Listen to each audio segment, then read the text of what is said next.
Hey Mason! Hi, Mason. Okay, so today we are going to build an airplane. Um, First off, I'm gonna show you how to put the airplane together, and then I'm going to show you kind of the science behind how an airplane flies. And then we're gonna be able to take it outside and fly our airplane. Alright, so to start, you're gonna want to take your propeller and make sure that the insert is above the hook, and then you can untwist your wheels and push it into the insert behind the propeller, and then you can take that whole piece and push it onto the front of your airplane's frame. Now you can be sure where the front is, because in the back there is a groove and the hook should face down. Okay, now we're ready to do the wings.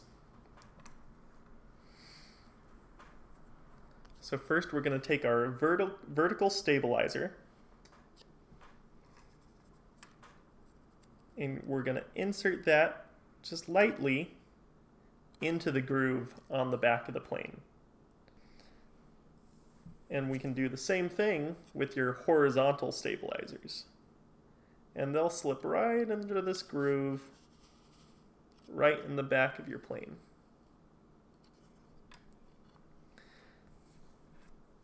Now this guy here, he's completely optional, but he is your pilot. And you can insert your pilot right into the groove up front, just like that. Now you've got someone piloting your plane.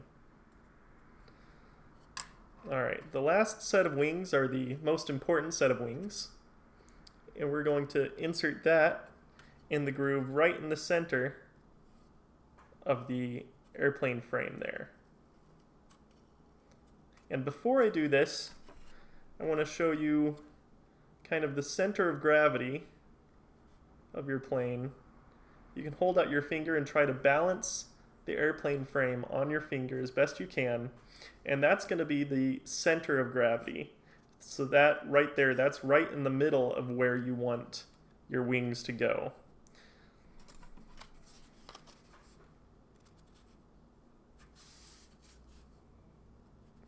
And this can be kind of tough, so if you need Grandpa Kelly or Grandma Sherry to help you out with this one, just go ahead and ask them. But don't push too hard because the airplane wing is very brittle and you don't want it to break. Okay, so now that you've got your wings on there, I can show you the center of gravity again, and it's right in the middle of the wings.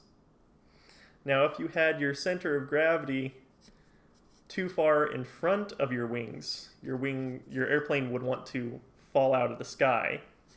And if you had your center of gravity too far behind your wings would want to angle up, and you'd never get your plane down. For this one you will, because it is powered by a rubber band, which we will attach now. This rubber band? Yes, this rubber band. And you're going to attach those to the hooks on the bottom of your airplane.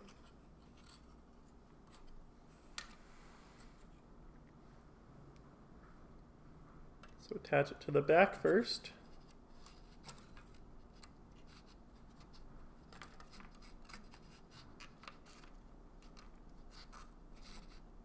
It's really hard to do. And then bring that all the way forward to the front. And now we have a working aircraft. And now when you wind your propeller, you want to wind it clockwise. Which way is clockwise? This way is clockwise. The directions that the hands go on a clock. To the right. All right. And now we can watch the plane get pulled. Woohoo! Okay. All right. So now that we've built our airplane, let's figure out how it flies. So our power source for this airplane is, of course, our rubber band. So you'll notice that this rubber band is very stretchy. It can twist. And as you do that to the rubber band, you start to store up what we call potential energy. Potential energy is the energy that an object, like a rubber band, can store up in order to do work. So when we twist that rubber band up and release it, that energy, that potential energy, is released on the propeller, which causes it to spin. Now, as the propeller spins, it works the same way that your fans at home work, where it grabs air from the front and it pulls it towards the back. And because every action has an equal and opposite reaction, as that wind is pulled to the back of the airplane is in turn pulled forward. And that forward movement is called thrust. But in order for your plane to actually move forward, that thrust needs to be more powerful than what we call drag. So what's drag? So drag, and you can experience drag if you're driving in a vehicle and you stick your arm out the window and you hold your palm flat against the wind, you can feel your arm get pulled backwards. And that sensation is called drag. It's the wind pushing backwards on the plane, trying to prevent it from moving forward. So as long as the pull forward is more powerful, then you'll have a forward thrust and a forward momentum. Okay. So now I know how the plane moves forward, but how does it actually lift off of the ground? Okay. So in order to explain to you how the airplane is lifted off the ground, I am going to draw you a little picture. So you can see we obviously have our plane here with our propeller, our wing, and our fancy pilot. Yay! Pilot Mason! All right, so as the propeller spins and pulls the airplane forward, you're going to have wind rushing past the airplane. All right, and this wind down here, because of the angle of the wing, is going to hit the back of that wing here and start pushing upwards on the wing, pushing the airplane up. Now back here, the wind is going to rush past and create a little gap behind the wing there. That is going to be an air bubble, and that air bubble will actually create a vacuum in here. And you've experienced a vacuum before. If you put your hand over a vacuum, it'll suck your hand in, and that vacuum will pull the wing up as well. So not only do you have this pushing of the wing upwards, you also have the pulling of this vacuum here upwards, and that's how your plane gets lift. In order for the plane to get lifted off the ground, that force of lift needs to be more powerful than the gravity that is pulling the airplane down to the ground.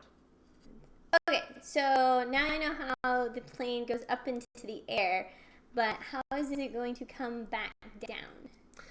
Okay, so eventually this rubber band here is going to lose all of its potential energy.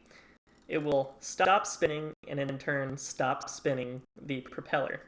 Now when the propeller stops spinning, it will stop pulling wind past the airplane and stop pulling the plane forward, which will cause the plane to start slowing down.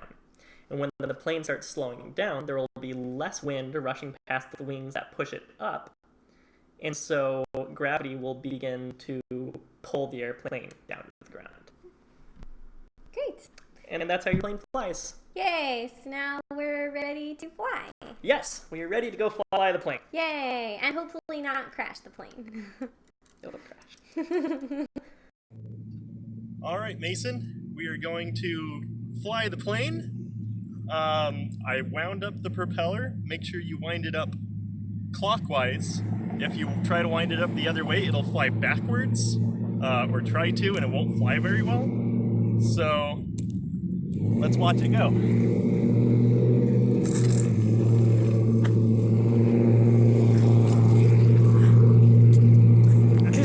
Hey, Mason! Alright, I'm gonna try flying your plane now. Let's see how it goes.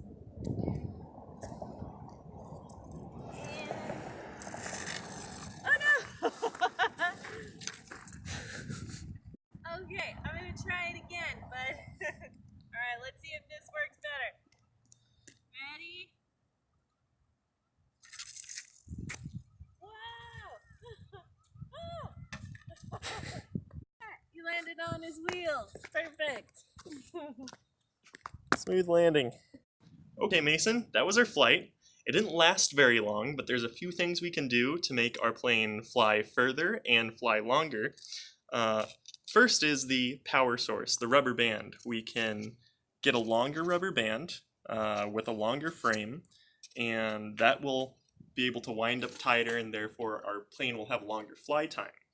We can help it gain elevation by curving the wings a little bit more, and we can help it from spinning around so much by raising the wings up higher above the frame of the plane, and that'll make the center of gravity lower so that it stays seated with the wind under the wings instead of spinning around in the sky like it did. All right. Okay.